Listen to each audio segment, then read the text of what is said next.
नाज़रीन, ये उस वक्त के मनाजिर हैं जब खान साहब को कंटेनर से नीचे मुंतकिल किया जा रहा था। कंटेनर की छत के ऊपर वो जख्मी हुए, फिर कंटेनर से जब उन्हें नीचे मुंतकिल किया जा रहा था तो आप देख सकते हैं कि पाकिस्तान के दीगर जो रहनुमा हैं पाकिस्तान तहरीक इंसाफ के, वो भी उनके हमरा हैं।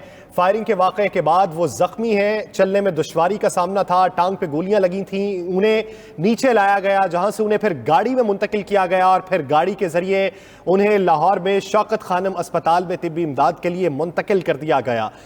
वजीराबाद के अंदर ये अफसोसनाक वाक़या पेश आया। पाकिस्तान तहरीक इंसाफ के आज़ादी मार्च पर हमला किया गया, हमलावर भी गिरफ्तार हो चुका है, हमलावर का बयान भी रिकॉर्ड किया जा चुका है जो कुछ ही देर बाद मंजर आम पे भी आ जाएगा।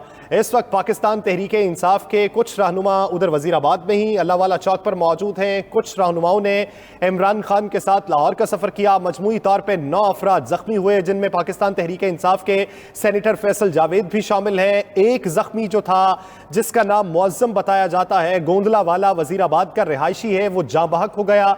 उसके वरसा को इत्तला दे दी गई है और वरसा अस्पताल में पहुंच रहे हैं, जिसके बाद डेड बॉडी वरसा के हवाले कर दी जाएगी।